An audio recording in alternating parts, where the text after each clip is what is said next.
Shalom à tous. Alors, je viens partager encore une fois de plus une pensée avec vous aujourd'hui. C'est celle-ci.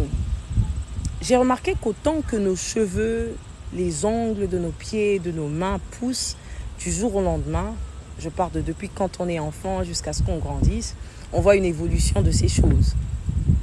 Autant les pensées de Dieu pour notre vie évoluent du jour au lendemain selon la maturité qu'on acquiert pour pouvoir justement mettre ces pensées en pratique. Alors je m'explique.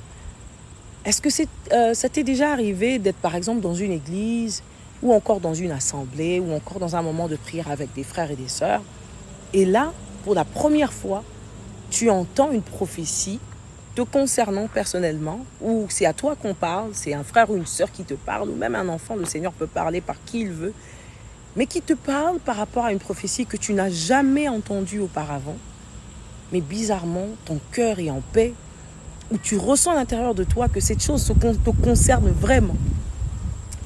Comment expliquer cela, si ce n'est le fait que, en soi, la prophétie que l'on reçoit, et la pensée de Dieu qu'il a déjà implantée à l'intérieur de nous et qui s'exprime ou encore que le Seigneur arrive à nous dire de manière claire au travers de quelqu'un d'autre, mais cette fois-là de manière audible.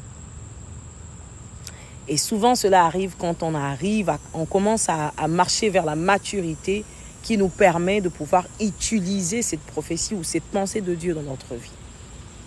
Alors, si tu as déjà remarqué cela, gloire au Seigneur. Sinon, je suis simplement venu dire à un frère, à une sœur aujourd'hui, que tout ce que Dieu a prévu pour toi, pour que ça se réalise avec toi, est déjà implanté à l'intérieur de toi. À quelquefois, le Seigneur attendra que la maturité arrive pour qu'il puisse maintenant te permettre d'exploiter cette pensée de lui en toi. Sois donc plus éveillé. Passe du temps dans la présence de Dieu. Cherche sa face afin qu'il te permette de rencontrer sa pensée et que toi, tu puisses être celui par qui il exercera cette pensée. J'espère que cette vidéo a béni quelqu'un, que le Seigneur te bénisse et vraiment encore reste accroché au Seigneur et attends-toi à ce que la pensée de Dieu qui a été implantée à l'intérieur de toi puisse se réaliser par toi pour la gloire de Dieu. Que le Seigneur te bénisse.